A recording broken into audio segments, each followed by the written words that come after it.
है, इसीलिए और कोई जीव जंतु और कोई प्राणी इस संसार में काम नहीं करता है। वो सिर्फ अपना उदर पोषण करता है और भोग क्रिया करता है, उसके बाद अपना जीवन व्यतीत करके मर जाता है। भगवान ने मनुष्य को कर्म रूपी इंद्र को दे रखा है, बल को दे रखा है, पुरुषार्थ को दे रखा है। भैया तुम कर्म करो और काम करके तुम धन को एकत्रित करो, और धन को एकत्रित करके क्या करो, सभी प्राणियों की सेवा करो। सभी प्राणियों की सेवा के लिए तुमको मृत्यु लोक में ढकेला गया है। ये ठीक वैसे ही है जैसे आप जेल में चले जाते हो ना, तो जेल में भी आपको ड्यूटी लग जाती है। आज आपको खुदार लेकर के इतना गोड़ना है, इतना माटी चढ़ाना है, इतना फूल लाना, सबकी ड्यूटी वहां पर भी लग जाती है ना। ठीक वैसे ही इस संसार में आप देखोगे तो मृत्यु लोक व्यक्ति आकर के क्या कर रहा है, सेवा के लिए ही आया हुआ है। तो नारद जी कह रहे हैं भैया, यावदर्थ उपासीनो देहे गेहे च पंडिता। पंडित वही है, पंडित मतलब ज्ञानी बुद्धिमान व्यक्ति वही है।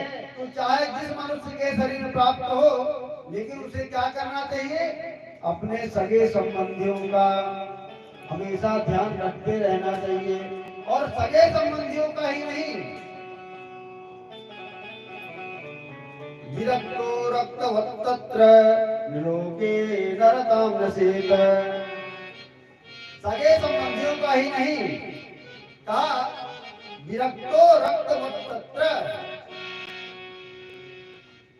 विरक्तो रक्तवत्तत्र लोके नरकाम गति।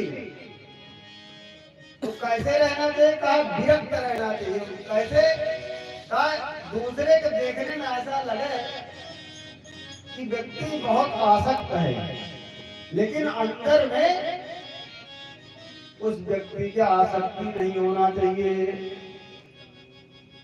कोई व्यक्ति कहा है कि मैंने स्वादेंद्रिय पर कंट्रोल कर लिया है, और कदाचित उसके पास धन ना हो, तो उस कोई बुद्धिमान व्यक्ति कहेगा कि ये स्वादेंद्रिय पर कंट्रोल किया है। जीवा पर कोई कहा कि भैया हम कुछ खाते पीते नहीं है, और उसके पास धन ना हो, तो हर कोई यह कहेगा कि इसीलिए नहीं खाते पीते हो कि जब धन नहीं तो क्या खाओगे पियोगे। लेकिन जिसके पास धन भी हो, साधन भी हो, उसके बावजूद अगर वह व्यक्ति अपने स्वादेंद्रिय पर कंट्रोल रखता हो, तब उसको हर एक व्यक्ति कहता है भैया बड़े इंद्रिय जयी हैं, अपने जीवा पर इन्होंने कंट्रोल किया है। वही व्यक्ति कहा जाएगा ना। अरे जिसके पास में रहेगा ही नहीं, वो चाहे कंट्रोल करे तो और ना कंट्रोल करे तो कंट्रोल ही कंट्रोल है। वास्तव में कंट्रोल किसको कहा जाएगा, कि रहते हुए भी उसका उपयोग न करना ही अपने बुद्धि पर नियंत्रण होगा, अपने स्वादेंद्रिय पर नियंत्रण होगा। तो और इस बात को प्रदर्शन भी न करे, ऐसा भी ना हो कि सबसे बताता फिरे। जैसे मैंने कल बताया, नारद जी ने खाली एक बात बताया था परसों, महाराज हम तो माया को जीत करके आ गए, माया को जीत करके आ गए। तो प्रदर्शन न करे, अपने इंद्रियों पर कंट्रोल रखे और प्रदर्शन न करे, और समाज की सेवा करता रहे।